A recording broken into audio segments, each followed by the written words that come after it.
A jobless waiter. Picked the wrong luggage inside. Was a billionaire's love letter to him.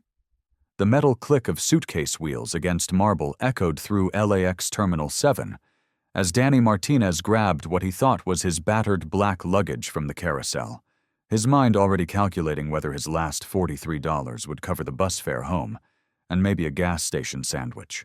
What Danny didn't know was that 3 feet away, Victoria Ashworth, CEO of Ashworth Industries and ranked 14th on Forbes' list of America's most powerful women, was staring at her phone in horror as she realized her own black suitcase had just rolled away with a stranger who looked like he hadn't eaten a proper meal in weeks.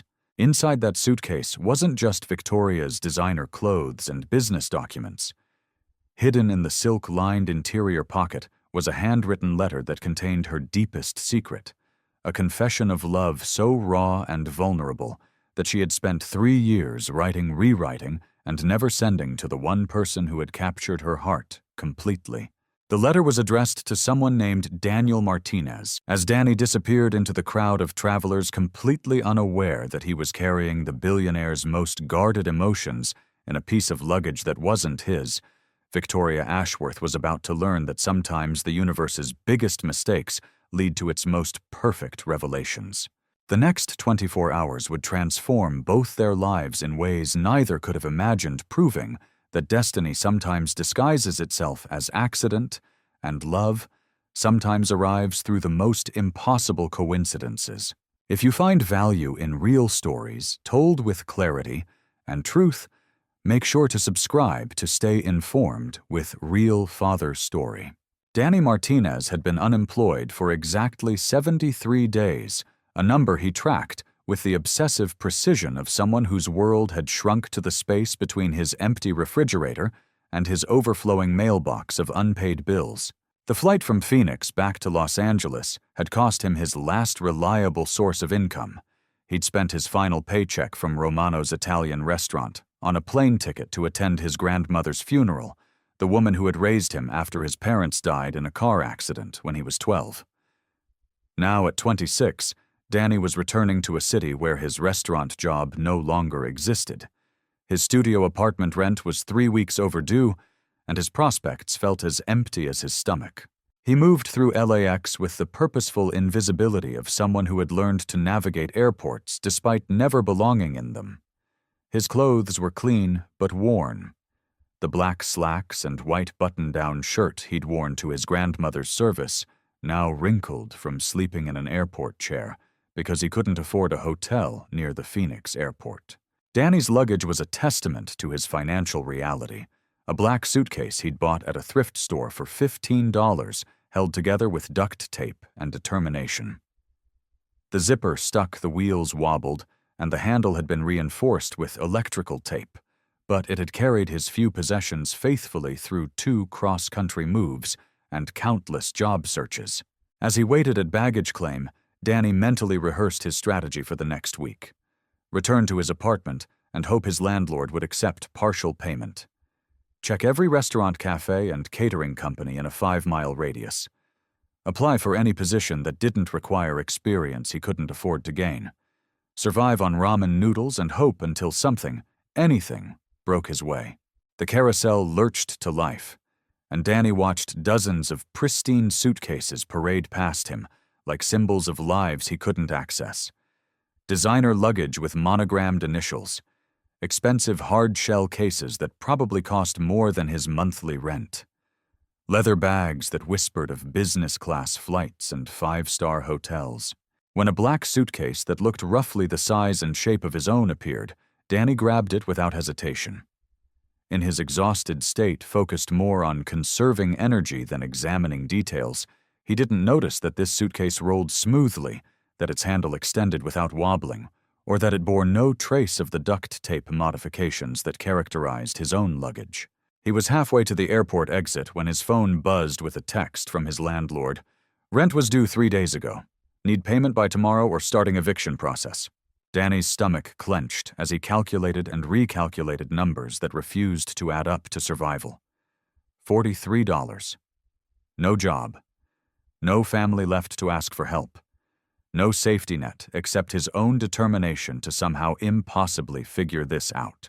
Meanwhile, 50 yards behind him, Victoria Ashworth stood at the baggage claim with the kind of controlled panic that came from 20 years of corporate crisis management applied to personal disaster. At 38, Victoria had built Ashworth Industries from a small tech startup into a billion-dollar empire through a combination of brilliant strategy, ruthless efficiency, and the ability to maintain perfect composure in any situation. Her signature black power suit's platinum blonde hair styled in a precise bob, and reputation for never showing weakness had made her both feared and respected in boardrooms across 3 continents. But right now, watching Danny Martinez disappear into the terminal crowd with her suitcase, Victoria felt something she rarely experienced: complete loss of control. The business documents in her luggage could be recreated. The designer clothes could be replaced. But the letter hidden in the interior pocket, 3 pages of handwritten vulnerability that represented the only time in her adult life she had allowed herself to be completely honest about her emotions. That was irreplaceable. Victoria had written the letter 6 months ago during a sleepless night in her penthouse office, after another failed relationship had ended with the same criticism she'd heard from every man she'd ever dated. You're too successful, too intimidating, too focused on work to really love anyone. The letter was her response to that accusation. A raw, unfiltered confession of her capacity for love addressed to the one person who had ever made her feel genuinely understood.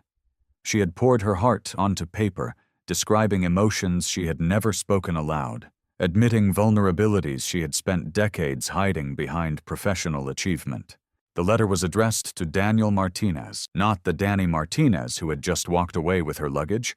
Victoria didn't even know that man existed.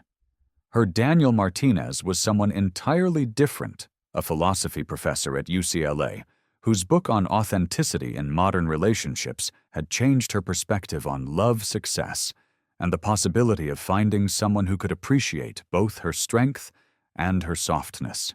Victoria had attended one of Professor Martinez's lectures 18 months ago, had stayed after to ask questions about his research, and had found herself in the kind of conversation that lasted 3 hours and felt like 3 minutes. They had discussed everything from corporate ethics to the nature of genuine connection, and Victoria had left feeling understood in ways that her wealth and success had made impossible with most people. She had been carrying the letter with her for months, unable to send it, but unwilling to throw it away, treating it like a talisman of the person she might be brave enough to become, if she could find the courage to be vulnerable. Now it was in the hands of a complete stranger. Victoria's assistant Marcus appeared at her side, with the efficiency that had made him indispensable for the past 8 years. Ms. Ashworth, I have security reviewing the terminal footage. We should be able to identify who took your luggage within the hour. Victoria nodded, but her mind was racing beyond logistics and damage control. The man who had taken her suitcase looked young, tired, and financially struggling. Everything about his appearance suggested someone who might be desperate enough to sell whatever valuable items he found in expensive luggage. If he opened her suitcase and found the letter, would he read it? Would he try to blackmail her with it? Would he post it online as some kind of viral content about a billionaire's secret romantic life? Or would he simply throw it away as meaningless personal correspondence, never knowing that those 3 pages represented the only time Victoria Ashworth had ever been completely honest about her heart? Marcus. Victoria said, her voice carrying the decisive tone that had closed billion-dollar deals. I want you to find this man. Not security, not the police. You. I want to handle this personally. Marcus raised an eyebrow but didn't question his boss's unusual request.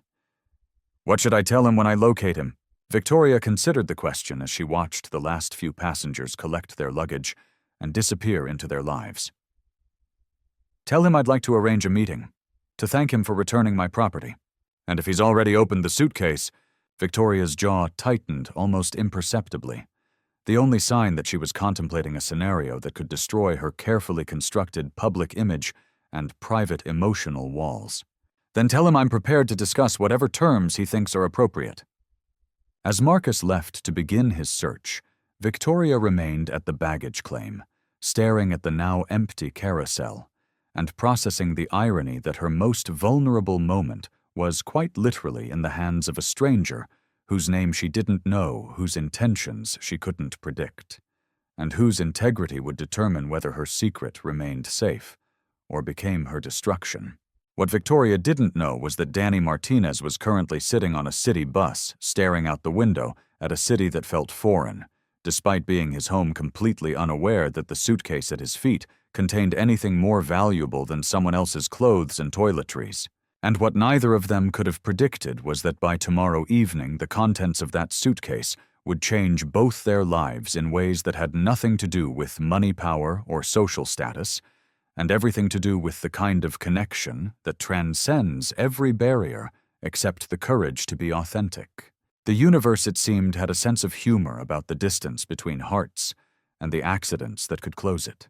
Danny's studio apartment in Silver Lake looked exactly as he had left it 3 days earlier, like the physical manifestation of his financial stress, organized around the necessity of making every square foot serve multiple purposes. The Murphy bed was folded into the wall to create space for a tiny table that served as desk, dining room, and kitchen counter.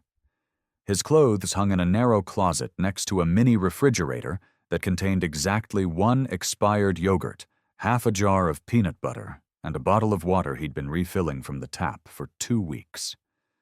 The single window offered a view of an alley that smelled like garbage and broken dreams.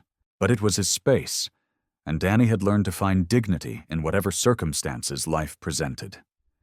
He had inherited his grandmother's belief that character was revealed not by what you owned, but by how you treated others when you had nothing to gain from kindness. Danny set the suitcase on his bed and immediately noticed that it felt heavier than his own luggage rolled more smoothly and showed no signs of the wear and tear that marked his personal possessions. A sinking realization settled in his stomach as he examined the bag more closely. This wasn't his suitcase. The leather handle was pristine, not wrapped in electrical tape. The zippers moved smoothly instead of sticking at the corners. Most telling, there was no duct tape patch covering the tear near the bottom, where his bag had been damaged during his move from San Francisco 6 months earlier. "Shit," Danny muttered, running his hands through his dark hair as he processed the implications. Somewhere in Los Angeles, someone was staring at his duct-taped disaster of a suitcase, probably wondering what kind of person traveled with luggage held together by determination and prayer. Danny's first instinct was to call the airline, but he quickly realized that his phone service had been suspended that morning due to his unpaid bill. His second thought was to take the suitcase directly to LAX, but the bus fare would cost money he couldn't spare, and he had no guarantee that the other person would be there looking for their luggage. His third option was the most logical, but also the most invasive: open the suitcase and look for identification that might help him return it to its owner. Danny stared at the luggage for several minutes, wrestling with the ethics of opening someone else's belongings. His grandmother had raised him with rigid standards about respecting other people's privacy, but she had also taught him that sometimes doing the right thing required uncomfortable choices. Finally, Danny unzipped the main compartment. The contents immediately told him everything he needed to know about the suitcase's owner's economic status. Silk blouses that probably cost more than his monthly rent. Designer jeans with labels he recognized from magazines but had never seen in person. A laptop computer that looked like it had been purchased sometime in the current decade, unlike the ancient desktop computer he'd been using for job applications. Danny felt increasingly uncomfortable as he searched for identification, acutely aware that he was handling items worth more money than he'd seen in months. Every piece of clothing whispered of a life so far removed from his own experience that they might as well have belonged to someone from another planet. He found a business card holder in one of the side pockets: Victoria Ashworth, CEO, Ashworth Industries. The name meant nothing to Danny, but the title and the quality of the cardstock suggested someone important and wealthy. Danny was about to close the suitcase and figure out how to contact Ms. Ashworth when he noticed a small interior pocket he had missed. Inside was an envelope, cream-colored and expensive-looking, with a name written in elegant handwriting across the front.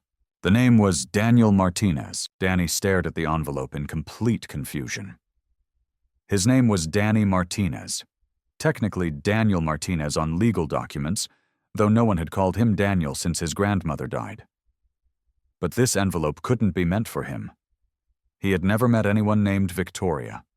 Ashworth had never moved in circles where people owned suitcases worth more than his entire wardrobe. But his name was right there, written in careful script across expensive paper. Danny's hands trembled slightly as he opened the envelope, his mind cycling through possibilities. Mistaken identity. Coincidence. Some kind of elaborate prank or scam he couldn't understand. What he found inside was 3 pages of handwritten text that began,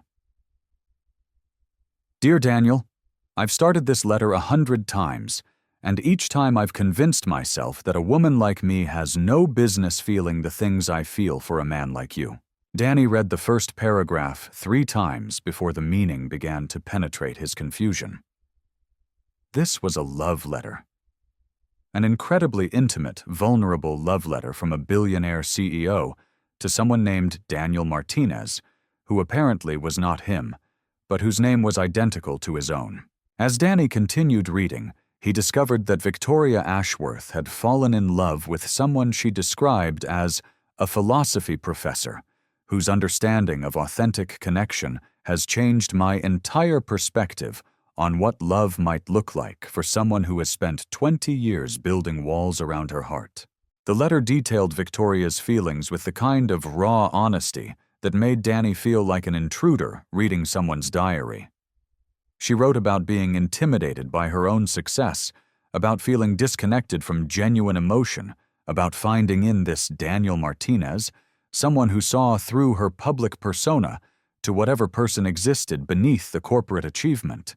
"You asked me during our last conversation whether I believed successful people could maintain authentic relationships, or whether ambition inevitably corrupted our capacity for love," Victoria had written.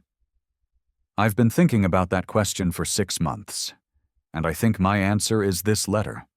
I am successful-driven, and probably more focused on achievement than any relationship counselor would recommend.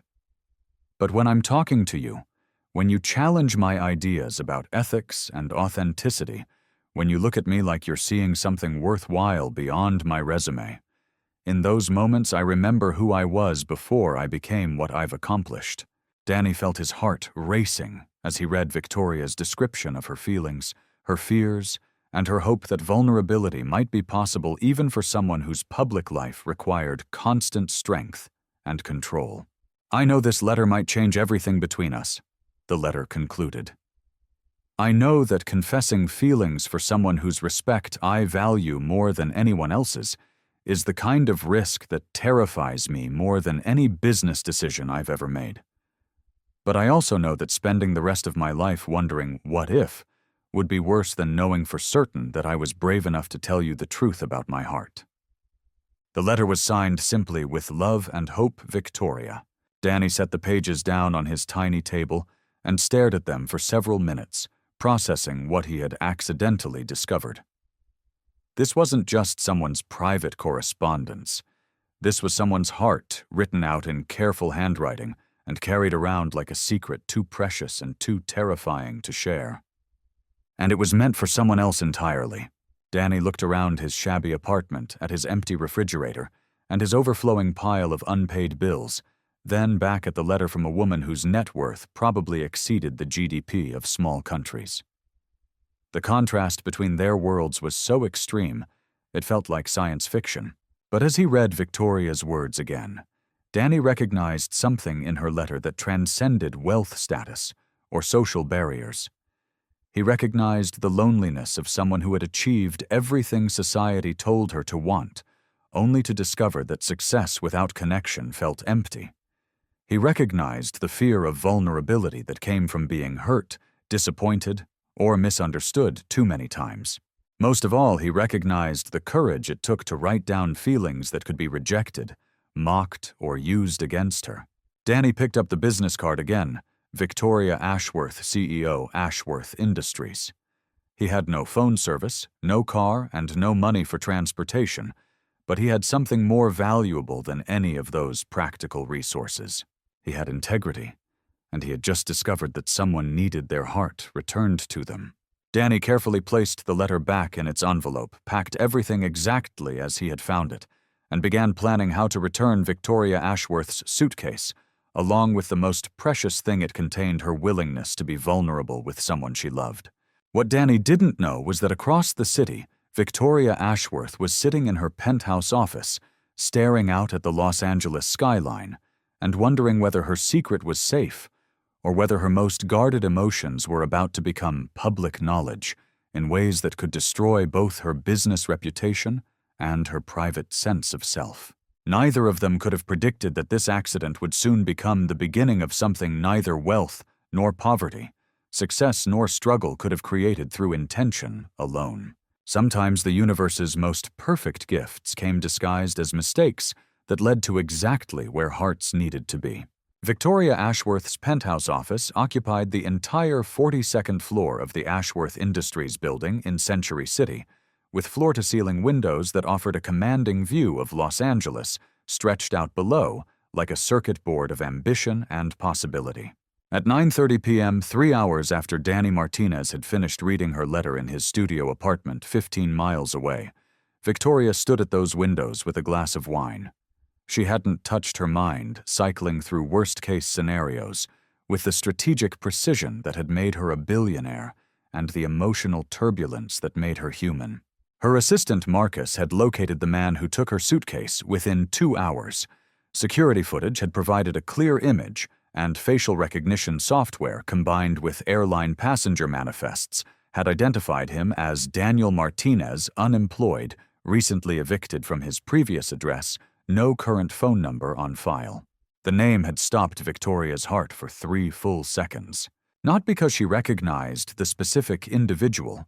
The Daniel Martinez she had written the letter to was Dr. Daniel Eduardo Martinez, a UCLA philosophy professor with tenure, a published book on authentic relationships, and a comfortable academic lifestyle that bore no resemblance to the struggling young man in the security footage. But the name was identical, which meant that if this Danny Martinez opened her suitcase and found the letter, he would discover a love confession addressed to him by name, even though they had never met. Ms. Ashworth. Marcus had reported during their 8 p.m. briefing. Mr. Martinez appears to be experiencing significant financial hardship. He was recently terminated from his restaurant job, is behind on rent, and has no current phone service. Given his circumstances, there's a possibility he might attempt to monetize any valuable items he finds in your luggage. Victoria had dismissed Marcus for the evening and spent the last hour and a half contemplating scenarios that ranged from embarrassing to devastating. Danny Martinez could sell her letter to tabloid magazines, post it on social media as viral content about a desperate billionaire's romantic life, or use it as blackmail material to extort money from someone whose public image depended on appearing invulnerable. But as Victoria reviewed the security footage again, watching Danny move through the airport with the careful efficiency of someone conserving energy, seeing him check and recheck his ticket, despite clearly knowing his gate information, observing the way he stepped aside to let other passengers board first, she found herself focusing on details that her corporate training had taught her to notice in business meetings. Body language that suggested courtesy rather than entitlement. Posture that indicated fatigue but not defeat. Facial expressions that conveyed stress without bitterness. Danny Martinez looked like someone dealing with difficult circumstances, but not like someone who had given up on his principles. Victoria had built her business empire partly on her ability to read people accurately, to distinguish between those who could be trusted and those who would exploit any advantage.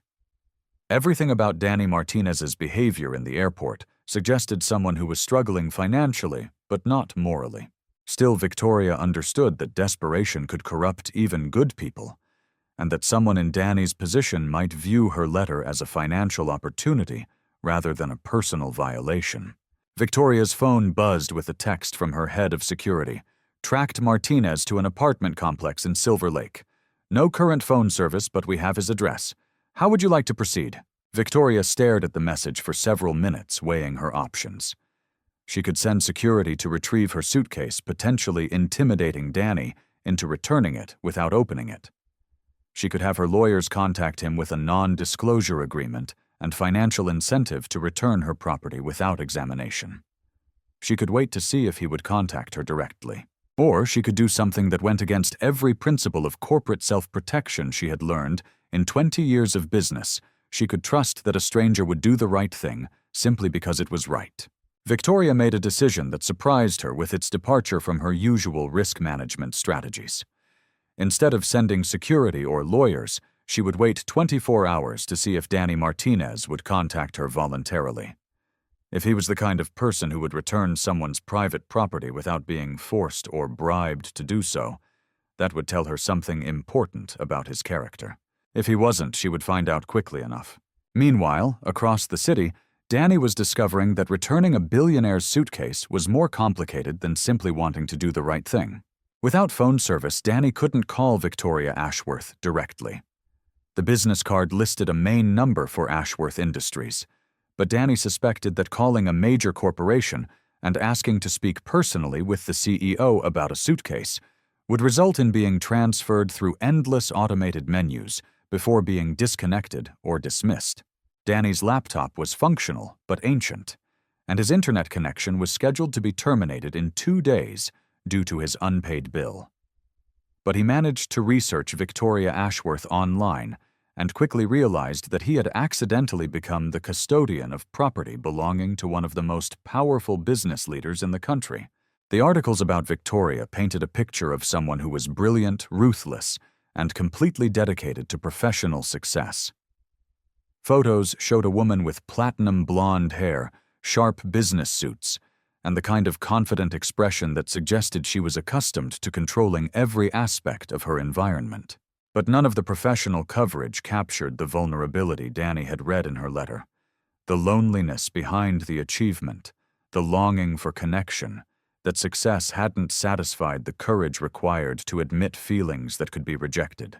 Danny spent an hour crafting an email to the general contact address for Ashworth Industries, trying to strike a tone that would be professional enough to reach Victoria, while being personal enough to convince her that he had read her letter and understood its significance. Dear Ms. Ashworth, Danny wrote, I believe I accidentally took your suitcase from LAX baggage claim yesterday evening. I realized the mistake when I arrived home and found items that clearly didn't belong to me. I want to return your property as soon as possible, along with a personal item that I believe is very important to you. I understand this situation might be concerning, and I want to assure you that your privacy will be completely respected. Please let me know how you would like to arrange the return of your belongings. Respectfully, Daniel Martinez. Danny sent the email at 11:47 p.m. and hoped it would reach Victoria before she assumed the worst about his intentions. What he didn't know was that Victoria Ashworth never slept more than 4 hours per night, that she monitored her corporate email constantly, and that she would receive his message within minutes of his sending it.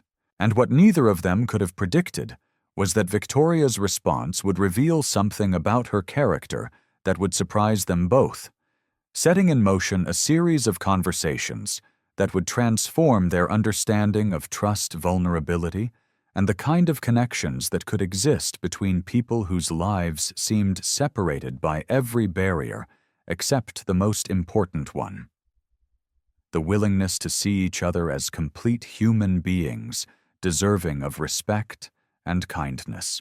The suitcase had brought them together by accident, but what happened next would be entirely their choice. Victoria's phone chimed with the email notification at 11:52 p.m. as she sat in her home office, still staring out at the city lights and trying to calculate the probability that her private emotions would remain private. The sender's name, Daniel Martinez, made her heart rate spike immediately, but the subject line, "Your property from LAX," suggested a practical communication rather than blackmail or exploitation. Victoria opened the email and read it 3 times, analyzing every word choice and sentence structure with the same attention she brought to contract negotiations. The tone was respectful without being obsequious, direct without being demanding, and most importantly, it acknowledged a personal item that I believe is very important to you, without specifying what that item was or threatening to use it against her. Danny Martinez was giving her an opening to address the letter's existence without forcing a confrontation about its contents. Victoria appreciated strategic thinking, even when it came from someone whose circumstances suggested he had never been inside a boardroom. Danny had found himself in possession of potentially damaging information about a billionaire, but instead of leveraging it for financial gain, he was offering to return it with discretion. Victoria crafted her response with the care she usually reserved for billion-dollar merger negotiations. Mr. Martinez, thank you for your integrity in contacting me about this situation. I would very much like to arrange the return of my property at your earliest convenience. Given the personal nature of some items in my luggage, I would prefer to handle this matter directly rather than through intermediaries. Would you be available to meet tomorrow afternoon? I'm happy to come to you, and I'd like to compensate you for your time and honesty in handling this situation. Please let me know what works best for your schedule. Victoria Ashworth. Victoria hesitated before sending the email, recognizing that offering to meet personally was a departure from every security protocol her staff had established. But something about Danny's email suggested someone who would respond better to direct human interaction than corporate formality. She sent the message at 12:07 a.m.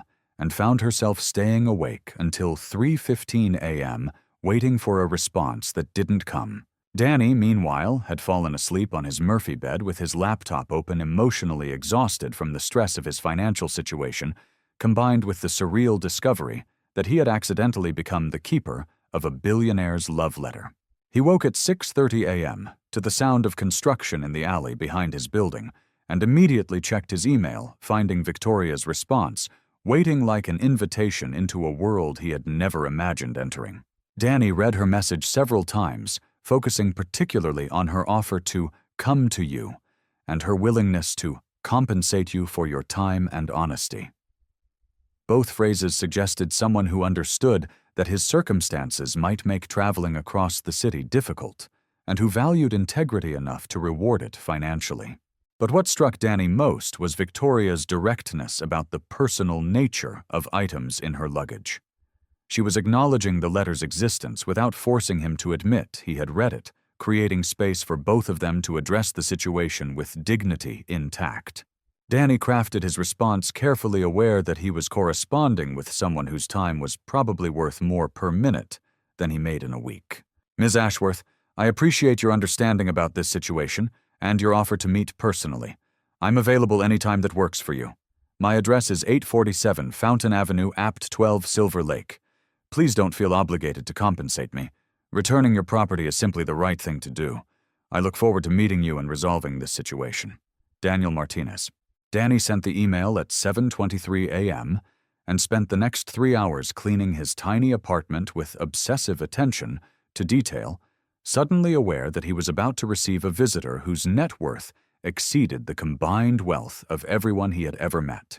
Victoria received Danny's response while reviewing quarterly reports in her office, and was struck by several details that challenged her expectations about his character and motivations. First, Danny had provided his address immediately, without negotiating meeting terms or security concerns, suggesting someone who had nothing to hide and no intention of creating complications. Second, he had declined compensation, explicitly framing the return of her property as a moral obligation rather than a service deserving payment. Third, his email address and the simplicity of his responses suggested someone who wasn't trying to impress her or manipulate the situation for personal gain. Victoria made a decision that would have horrified her security team. She would meet Danny Martinez alone, without bodyguards or assistants, treating this as a human interaction rather than a corporate crisis management situation. At 2:30 p.m. that afternoon, Victoria Ashworth pulled her Tesla into the parking lot of Danny's apartment complex in Silver Lake, a neighborhood that represented the opposite end of Los Angeles's economic spectrum from her Century City penthouse.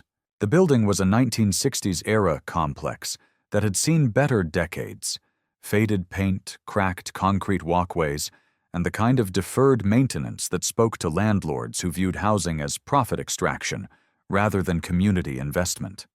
Victoria had never been in a neighborhood like this, had never seen up close how people lived when their primary concern was survival rather than success. But as she walked up the exterior stairs to apartment 12, Victoria found herself paying attention to details that revealed dignity within economic constraint. Small gardens planted in repurposed containers, carefully maintained doorways despite obviously limited resources. Children's artwork taped to windows with the same pride she had seen in million-dollar homes. Victoria knocked on Danny's door at exactly 3:00 p.m., holding her car keys in one hand and her business composure like armor around emotions she wasn't sure how to manage.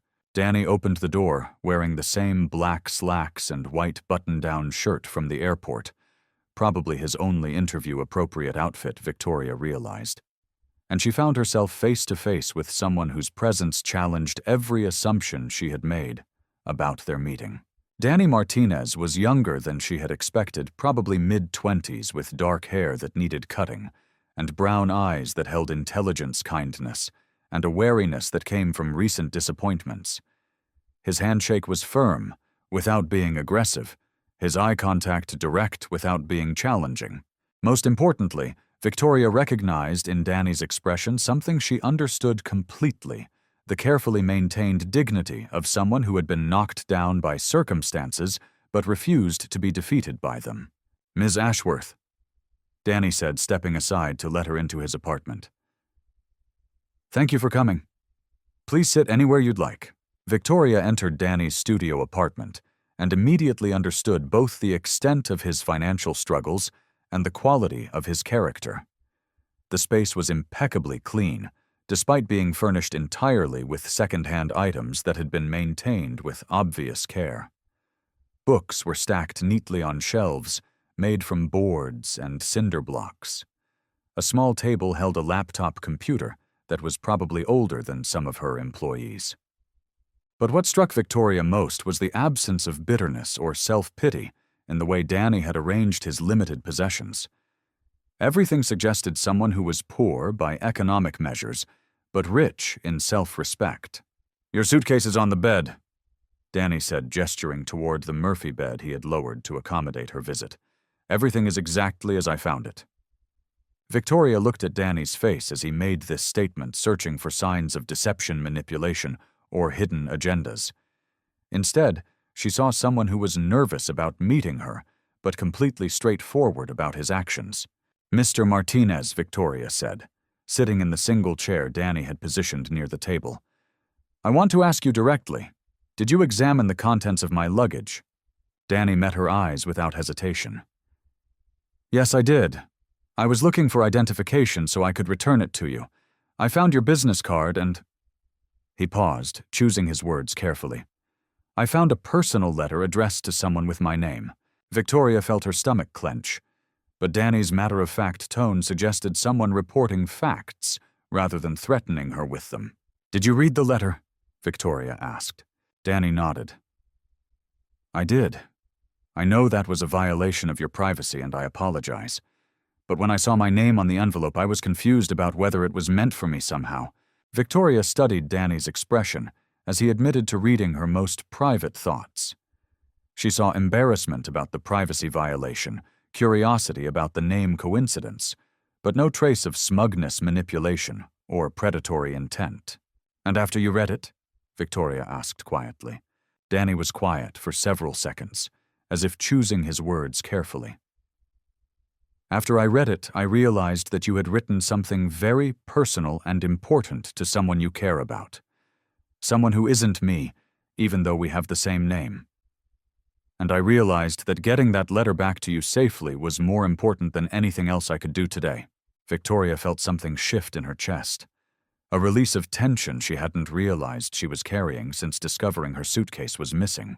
"You could have used that letter against me," Victoria observed. "Someone in your financial position might have seen it as an opportunity." Danny's expression showed genuine surprise at the suggestion.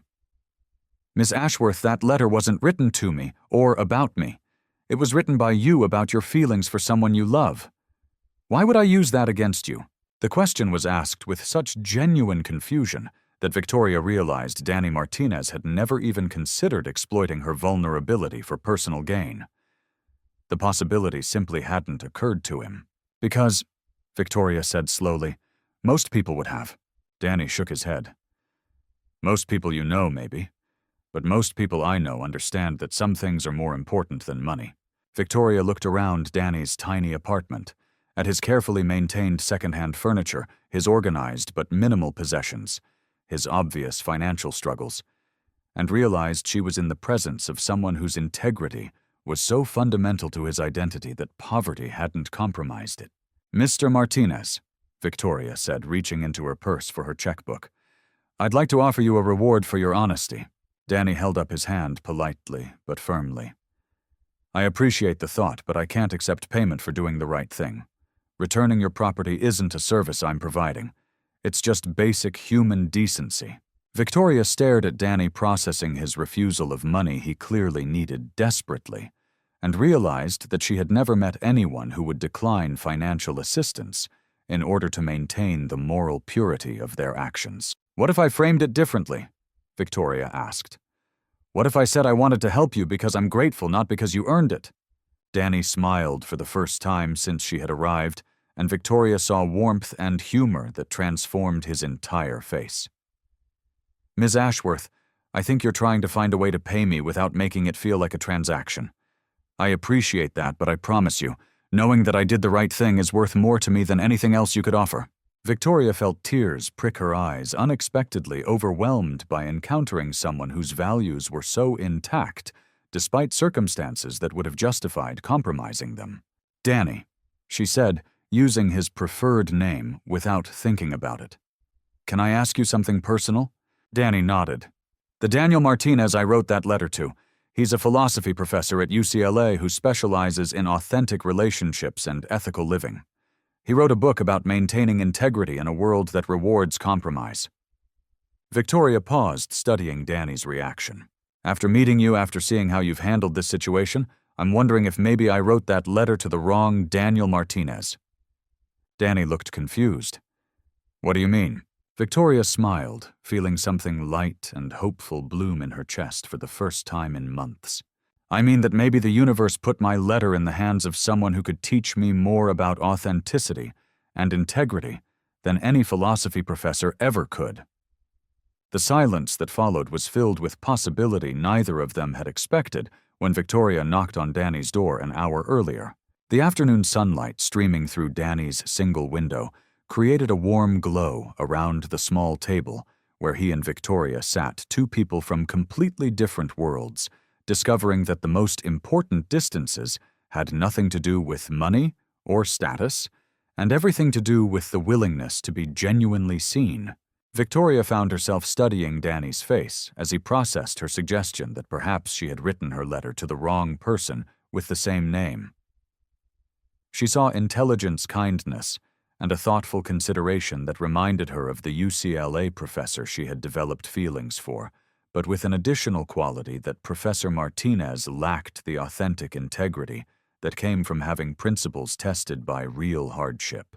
"Ms. Ashworth," Danny said carefully, "I think you might be giving me more credit than I deserve. I'm not a philosophy professor or an expert on relationships. I'm just someone who learned from my grandmother that treating people with respect and honesty isn't negotiable, regardless of circumstances." Victoria leaned forward slightly. "Tell me about your grandmother." Danny's expression softened immediately. "Elena Martinez raised me after my parents died in a car accident when I was 12. She worked as a housekeeper for wealthy families. Her entire life, never made more than minimum wage, never owned anything valuable by most people's standards." Danny gestured around his modest apartment. "But she was the richest person I've ever known, because she understood that dignity comes from how you treat others, not from what you own. She used to say that poor people couldn't afford to have bad character, because character was the only thing we had that couldn't be taken away from us." Victoria felt something resonate in her chest. "She sounds like a remarkable woman." She was. Danny agreed. "When I was 16, I found $20 on the ground outside a grocery store. A lot of money for us at that time. I brought it home thinking my grandmother would be proud of my luck, But instead she walked me back to the store and had me ask the manager to post a notice about found money. Danny smiled at the memory. The woman who had lost it came back 3 hours later.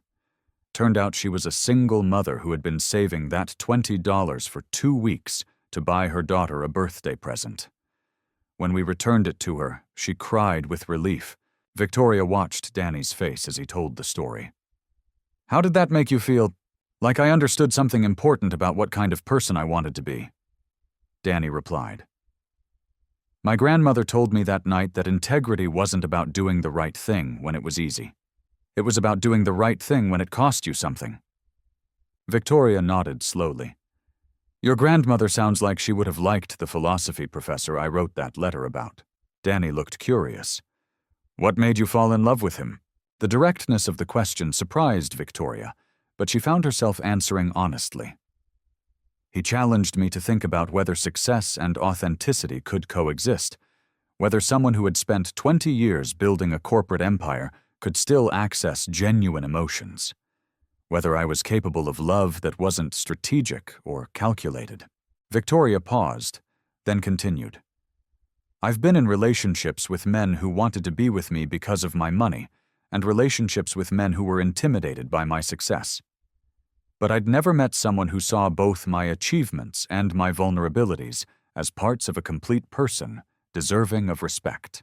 Danny listened with the focused attention Victoria recognized from her most productive business meetings. "Did you ever tell him how you felt?" Victoria gestured toward her suitcase. "I wrote him that letter 6 months ago, and have been carrying it around ever since, too afraid to send it. Too afraid of rejection, too afraid of changing our dynamic, too afraid of being vulnerable with someone whose opinion matters to me."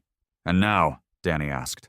Victoria considered the question while looking around Danny's apartment, at the evidence of his financial struggles, at the dignity with which he had arranged his limited possessions, at the integrity he had demonstrated in returning her property without seeking advantage. "Now I'm wondering if I was afraid of the wrong thing," Victoria said. "I was afraid of being rejected by someone I thought I loved. But maybe I should have been afraid of missing the chance to connect with someone whose character actually matched what I was looking for." Danny blinked in surprise. "Are you saying what I think you're saying?"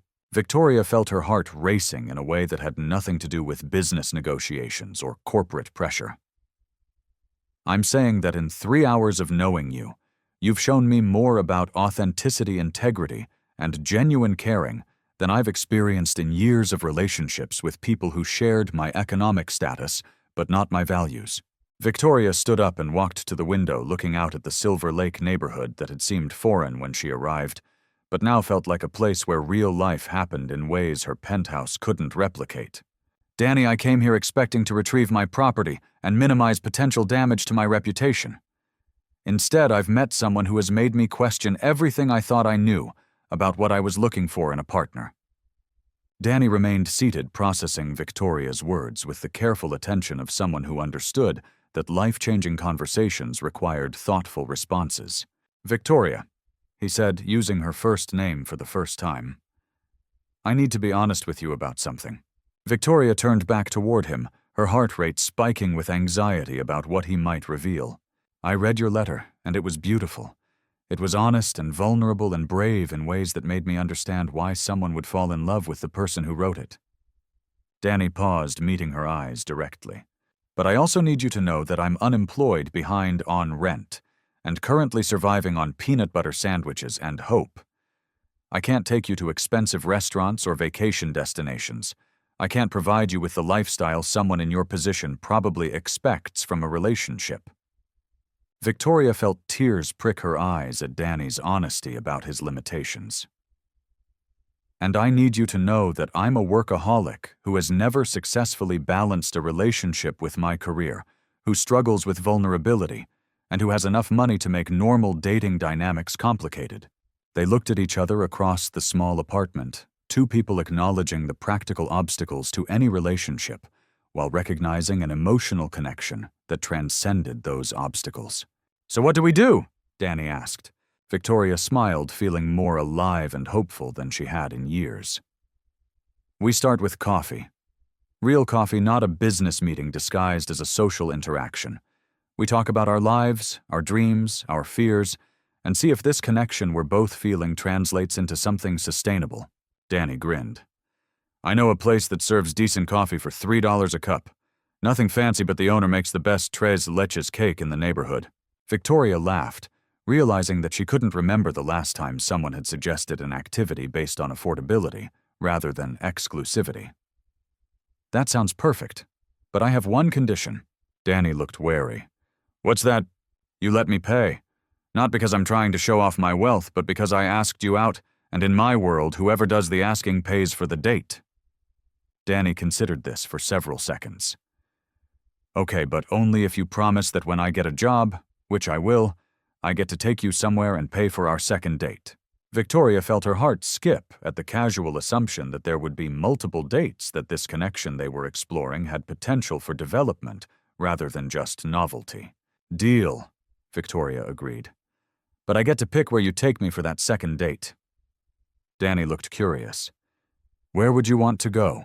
Victoria gestured around his apartment at the evidence of his integrity, his resilience, and his commitment to maintaining dignity despite difficult circumstances. Somewhere that matters to you. Somewhere that shows me more about who you are when you're not trying to impress anyone. Somewhere authentic. Danny smiled with the warmth that had been transforming Victoria's understanding of attraction since the moment she entered his apartment. I can definitely do authentic. As Victoria gathered her suitcase and prepared to leave, they had agreed to meet for coffee the next afternoon. Danny walked her to the door, with the courtesy his grandmother had taught him to show all visitors regardless of their social status. Victoria, he said as she reached the doorway, can I ask you something? Of course. Do you think you'll ever send that letter to the professor? Victoria considered the question, then smiled. No. I think that letter served its purpose by bringing me to the right Daniel Martinez, even though it took a luggage mix-up and a fortunate accident to make the introduction. Danny laughed. So you're saying the universe has a sense of humor about bringing people together? Victoria looked at Danny, at his genuine smile, his kind eyes, and his obvious integrity, and felt something settle in her chest that had been unsettled for years. I'm saying that sometimes the best things in life come disguised as mistakes that turn out to be exactly what we needed, even when we didn't know we needed them. As Victoria drove back toward her penthouse that evening, she reflected on the day's revelations. She had started the morning worried about damage control, and ended it planning a coffee date with someone whose character impressed her more than any business achievement she had encountered. The letter that had terrified her when it was lost had become the catalyst for meeting someone who embodied the authenticity and integrity she had been seeking without knowing how to find it. And Danny Martinez, unemployed, financially struggling, and living in a studio apartment smaller than Victoria's walk-in closet, had somehow become the most attractive man she had met in years, not despite his circumstances, but because of the dignity and kindness with which he navigated them. Victoria smiled as she pulled into her building's parking garage, already looking forward to tomorrow's coffee date, and the possibility of discovering what genuine connection might look like between two people willing to be authentic with each other. The suitcase mix-up had been an accident, but everything that happened after Danny chose honesty over opportunity had been a choice, and it was leading them toward something neither money nor status could have purchased: the chance to be completely seen and accepted by someone whose values aligned with their deepest hopes about what love could become.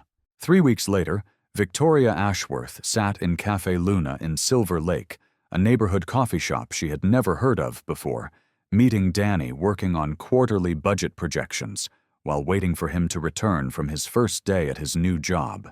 The irony wasn't lost on her that she was conducting billion-dollar corporate business in a cafe where the most expensive menu item cost $8, surrounded by artists, students, and working-class families who had no idea they were sharing space with one of the country's most powerful CEOs. Victoria had discovered that she loved the anonymity of Danny's neighborhood, loved being somewhere she could be simply Victoria, rather than Victoria Ashworth of Ashworth Industries.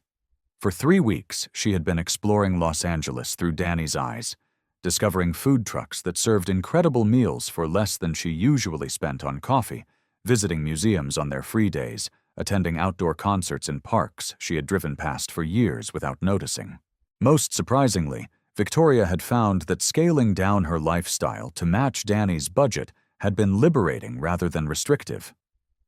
When your entertainment options were limited to activities that cost less than $20, you focused on conversation connection and creativity rather than consumption. Danny pushed through the cafe door at 6:15 p.m., wearing khakis and a polo shirt with Martinez Catering embroidered on the chest, his face glowing with the satisfaction of someone who had spent 8 hours doing meaningful work for fair compensation.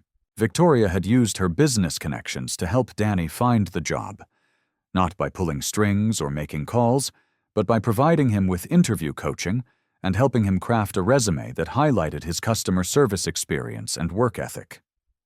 The catering company had hired him based on his own qualifications, but Victoria's guidance had helped him present those qualifications effectively.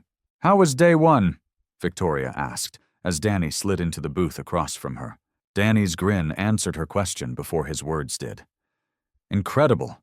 Real kitchen work, decent pay health insurance after 90 days, and a boss who treats employees like human beings rather than disposable labor." Victoria felt warmth bloom in her chest as she watched Danny's excitement about work that most people in her social circle would consider beneath their aspirations. But she had learned over the past 3 weeks that Danny found dignity and satisfaction in any honest work performed with excellence. "Tell me about it," Victoria said, closing her laptop to give Danny her complete attention. "We catered a wedding for 200 people in Pasadena," Danny explained. "I started on prep work, chopping vegetables, setting up serving stations, basic stuff. But by the end of the event, the head chef had me helping with plating because he said I had good instincts about presentation." Danny paused to sip the coffee Victoria had ordered for him. The best part was watching the bride and groom during dinner. They kept looking at each other like they couldn't believe they got to be married to their best friend. "It reminded me why I like food service. You're helping people celebrate the most important moments of their lives." Victoria smiled at Danny's ability to find meaning in work that others might see as merely functional. "Any challenges?" "The usual new job stuff," Danny said. "Learning the kitchen systems, figuring out the team dynamics, trying not to drop anything expensive on my first day." Danny reached across the table and took Victoria's hand, a gesture that had become natural over their 3 weeks of coffee dates, neighborhood walks, and long conversations about everything from business ethics to family memories. "But the real highlight was knowing I'd get to come here afterward and tell you about it. Having someone to share good news with makes the good news better." Victoria felt tears prick her eyes at Danny's simple statement about shared joy. In her previous relationships, career achievements had been sources of competition or intimidation rather than celebration.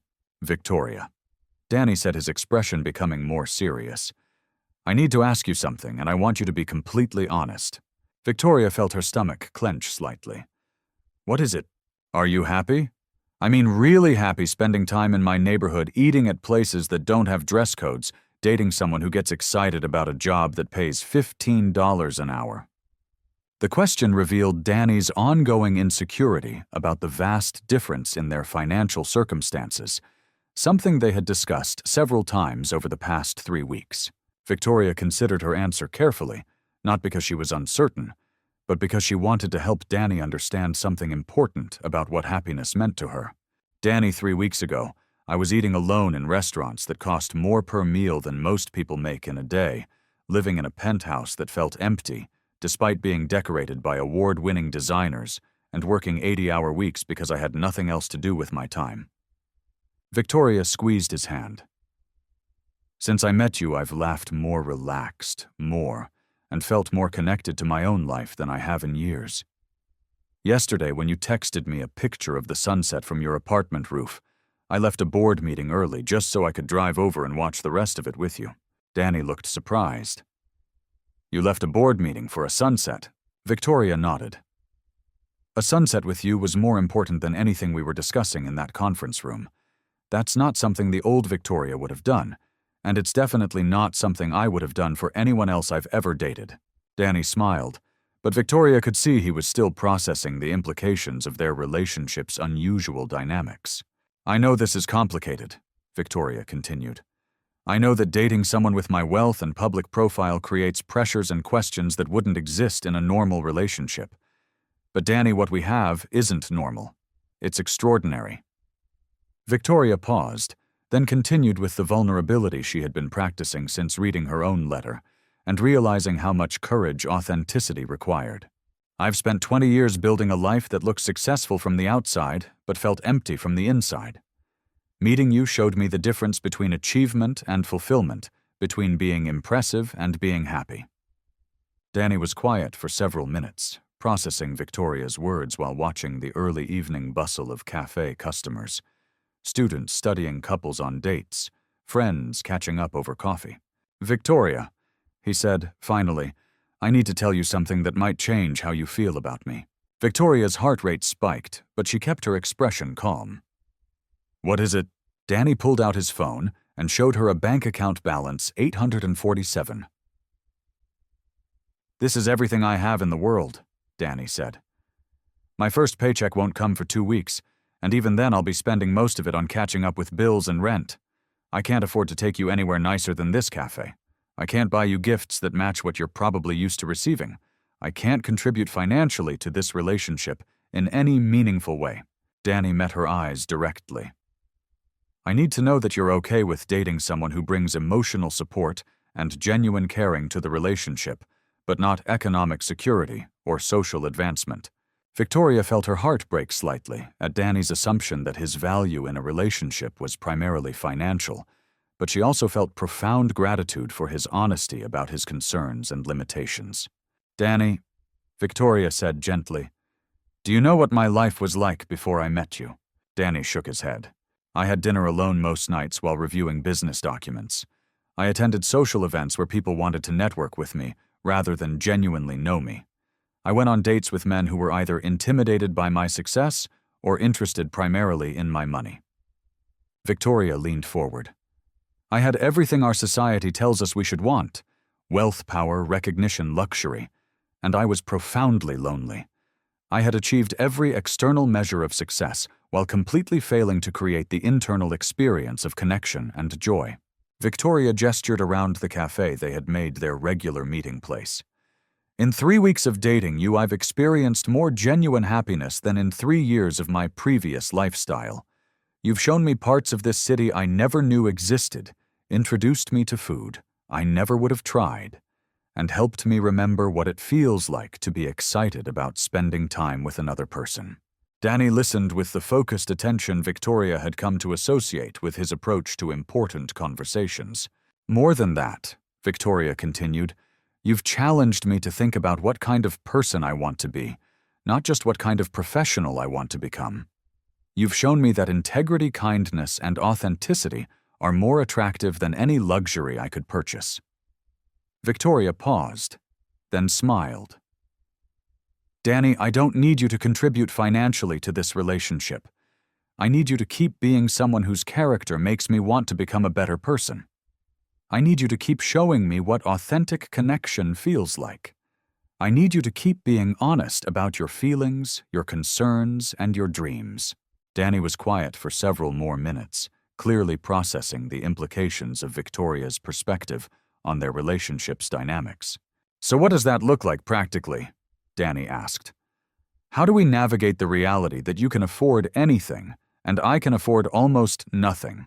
Victoria had been thinking about this question since their second date, when she had realized that traditional dating patterns wouldn't work for a relationship between a billionaire and someone earning $15 an hour. We create our own rules, Victoria said. We find activities that matter to both of us regardless of cost. We focus on experiences that bring us closer together rather than impressing other people. We communicate honestly about money when it becomes relevant, and we don't let financial differences undermine the emotional connection we're building. Victoria pulled out her own phone and showed Danny a note she had been writing. I've been thinking about this a lot, and I have some ideas about how we could handle practical issues. Danny read Victoria's list, alternating who chooses date activities with a budget limit that works for both people. Victoria paying for things beyond Danny's budget only when they're important to her. Specifically, Danny contributing to the relationship through cooking planning and emotional support rather than financial expenditure. Both people maintaining their own financial independence while being generous with time, attention, and care. "What do you think?" Victoria asked. Danny studied the list, then looked up at Victoria with an expression of gratitude and growing confidence. "I think you've put more thought into making this work than anyone else ever would. I think you're showing me what partnership looks like when both people are committed to the other person's comfort and dignity." Danny reached across the table and took both of Victoria's hands in his. "Victoria, I'm falling in love with you. Not because you're successful or wealthy, but because you're the kindest, most genuine person I've ever met. Because you treat my grandmother's wisdom with the same respect you show Harvard MBAs. Because you've never made me feel small or inadequate, even though our circumstances are so different." Victoria felt tears of joy slide down her cheeks as Danny voiced feelings she had been hoping for but afraid to assume. "I'm falling in love with you too," Victoria said. "And I want you to know that this is the first time in my adult life I've been in love with someone's character rather than impressed by their achievements." They sat in comfortable silence for several minutes, holding hands across the small table in a neighborhood cafe. Two people from completely different worlds who had discovered that the most important compatibility had nothing to do with external circumstances and everything to do with shared values, mutual respect, and the courage to be vulnerable with each other. "So what happens now?" Danny asked. Victoria smiled, feeling more hopeful about the future than she had in years. "Now we keep learning about each other. We navigate challenges together. We build something genuine and sustainable based on who we actually are, rather than who we think we should be." Victoria paused, then added with a grin, "And you let me meet your co-workers at the catering company because I want to understand more about the work that makes you so happy." Danny laughed. "Deal. But only if you let me see your office sometime because I want to understand what it takes to run a billion-dollar company." As they left the cafe together, walking toward Danny's apartment, where Victoria had gotten into the habit of spending her evenings, she reflected on how completely her life had changed since accidentally receiving someone else's love letter. The letter she had written to Professor Daniel Martinez was still in her desk drawer, undelivered, and no longer relevant. She had found something better than the intellectual connection she had imagined with an academic whose work she admired. She had found authentic love with someone whose character she respected, whose company she genuinely enjoyed, and whose presence in her life had reminded her what happiness felt like when it wasn't purchased or achieved but discovered through genuine human connection. The suitcase mix-up had been an accident that led to the most intentional relationship of her life. And as Victoria and Danny walked through the Silver Lake neighborhood that had become their shared territory, planning their weekend, and discussing their dreams, both of them understood that the best mistakes were the ones that led you exactly where you needed to be even when you hadn't known you were lost. Love, they had discovered, sometimes arrived through the most unlikely accidents, but it stayed because of the most deliberate choices. The choice to be honest, the choice to be kind, and the choice to value character over convenience, authenticity over advantage, and connection over every barrier that might have kept them apart. The universe, it turned out, had an excellent sense of timing, and an even better sense of humor about the distance between hearts and the accidents that could close it completely. 6 months after the suitcase mix-up that brought them together, Victoria Ashworth and Danny Martinez stood in the kitchen of their new shared apartment in Los Feliz, a neighborhood that split the difference between Victoria's former Century City lifestyle and Danny's Silver Lake authenticity. The apartment was a compromise that reflected their relationship's evolution, spacious enough for Victoria's work-from-home needs, but modest enough that Danny felt comfortable calling it home. They had furnished it together, combining Victoria's few meaningful possessions with Danny's carefully maintained second-hand furniture, and a shared commitment to creating a space that felt genuinely theirs, rather than an extension of either of their previous lives. Victoria was reviewing contracts on her laptop at the kitchen island, while Danny prepared dinner, a routine that had developed naturally over months of discovering how their different schedules and skills could complement each other rather than compete. "How was the Henderson wedding?" Victoria asked, looking up from her work as Danny seasoned chicken for the tacos he was preparing. Danny's face lit up with the satisfaction Victoria had learned to associate with his best workdays. "Incredible. 300 guests, outdoor ceremony in Malibu, and the bride's grandmother made a speech that had everyone crying happy tears." Danny paused to taste the seasoning, adjusting the balance with the instinctive precision Victoria had watched him develop over months of cooking experimentation. "But the real highlight was that Chef Rodriguez asked me to help design next month's menu for the Yamamoto corporate event. Apparently, the client specifically requested the person who created the appetizer presentation from today's wedding." Victoria felt pride bloom in her chest as she watched Danny discuss his professional growth. Over 6 months, she had witnessed his transformation from desperate job seeker to valued team member to creative contributor whose ideas were sought and implemented. "That's amazing," Victoria said, closing her laptop to give Danny her full attention. "What kind of appetizer presentation?" Danny's enthusiasm was contagious as he described the geometric arrangement of ingredients that had impressed the wedding guests and caught the attention of potential clients. Victoria found herself simultaneously proud of Danny's artistic development and amazed by his ability to find creative expression in work that others might consider purely functional. "Victoria," Danny said, his tone shifting from excitement to something more serious, "I need to talk to you about something." Victoria felt the familiar flutter of anxiety that accompanied important conversations, even though their relationship had proven stable enough that serious discussions usually led to positive developments rather than problems. "What is it?" Victoria asked. Danny wiped his hands on a dish towel and leaned against the counter facing Victoria directly. "Chef Rodriguez offered me a promotion, assistant kitchen manager 25% raise, and the opportunity to develop my own catering concepts for smaller events." Victoria's face broke into a genuine smile. "Danny, that's incredible. You've earned it completely." Danny smiled back, but Victoria could see there was more to the conversation. "There's a catch. The position requires me to attend a 6-week culinary management program at the California Culinary Academy. Full-time classes, no income during the training period." Victoria immediately understood the financial implications. Even with his current salary and their shared living expenses, Danny had only recently achieved economic stability. 6 weeks without income would eliminate his emergency savings and potentially create the kind of financial stress that had characterized his life before they met. "What are you thinking?" Victoria asked carefully, aware that money conversations required delicate navigation in their relationship. Danny was quiet for several minutes, clearly having wrestled with the decision before bringing it to Victoria. "I'm thinking that this is the kind of opportunity that could change my entire career trajectory. The training would qualify me to manage kitchen operations, develop original recipes, and eventually open my own catering business." Danny paused, meeting Victoria's eyes directly. "But I'm also thinking that accepting charity from my girlfriend, even charity I desperately need, might change something fundamental about how I see myself and how you see me."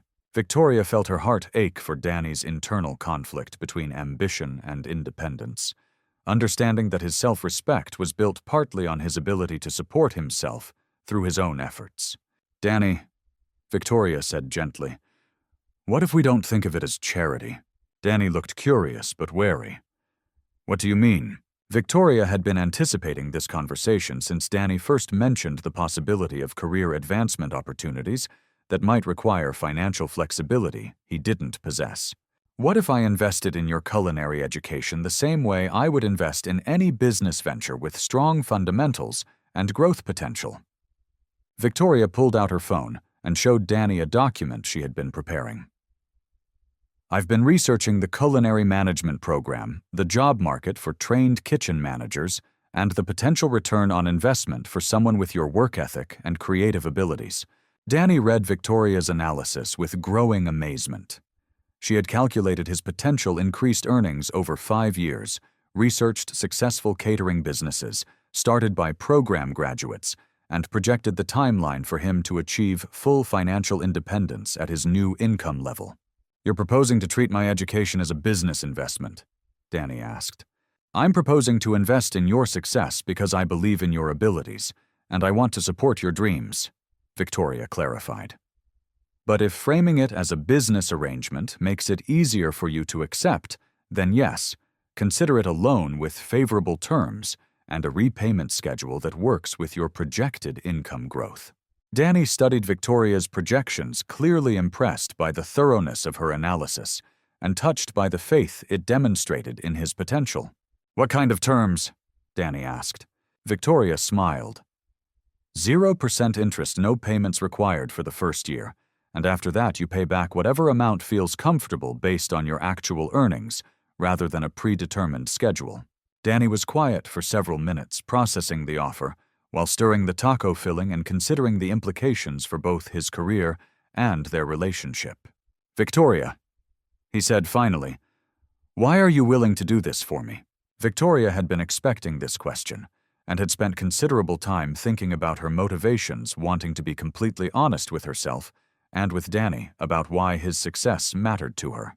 "Because I love you," Victoria said simply. "Because watching you grow professionally and personally has been one of the most satisfying experiences of my life. Because I have resources that can remove obstacles from your path, and using those resources to help someone I love achieve their dreams feels like the best possible use of my wealth." Victoria paused, then continued with the vulnerability that had become natural in their relationship. "But also because I've learned that your success makes me happy in ways that my own achievements never have. Watching you discover your talents, seeing you gain confidence in your abilities, celebrating your professional victories. It's taught me what partnership actually means." Danny set down his cooking utensils and walked around the kitchen island to where Victoria was sitting, taking her hands in his, with the gentle attention that had characterized his approach to every important moment in their relationship. "Victoria, accepting this from you scares me," Danny admitted. "Not because I don't trust you, but because I've spent my entire adult life proving to myself that I could survive and eventually thrive through my own efforts." Victoria nodded, understanding that Danny's independence was fundamental to his identity and self-respect. "But," Danny continued, "I've also learned over the past 6 months that partnership means allowing someone who loves you to contribute to your success, just like you've allowed me to contribute to your happiness and personal growth." Danny smiled with the warmth Victoria had fallen in love with during their first conversation in his studio apartment. "I want to accept your offer. I want to take the program, accept the promotion, and build the kind of career that makes me excited to work every day." Victoria felt joy and relief flood through her chest. "Are you sure?" "I'm sure," Danny said, "but I have conditions." Victoria looked curious. "What kind of conditions?" Danny's expression became mock serious. "First, you have to let me cook dinner for you every night during the training program, since I'll be learning new techniques that need practice, and you'll be my only willing test subject." Victoria laughed. "I think I can handle that condition." "Second," Danny continued, "when I open my own catering business in 5 years, you have to be my first official client, even if that means letting me cater your corporate events instead of using the fancy companies you're used to working with." Victoria felt tears of happiness prick her eyes at Danny's assumption that they would still be together in 5 years, that his professional dreams included her as a long-term partner rather than a temporary supporter. "Deal," Victoria agreed. "Any other conditions?" Danny's expression became genuinely serious. "You have to promise me that if this investment ever becomes a source of resentment or power imbalance in our relationship, you'll tell me immediately so we can address it before it damages what we've built together." Victoria appreciated Danny's awareness of the potential complications their financial arrangement could create and his commitment to protecting their relationship's emotional foundation. "I promise," Victoria said, "and I have a condition of my own." Danny looked curious. "What's that?" "You have to promise me that you'll pursue your dreams with the same integrity and kindness that made me fall in love with you. Success should enhance who you are, not change who you are. Danny leaned down and kissed Victoria softly, a gesture that had become their way of sealing important agreements and celebrating meaningful moments. "Deal," Danny whispered against her lips.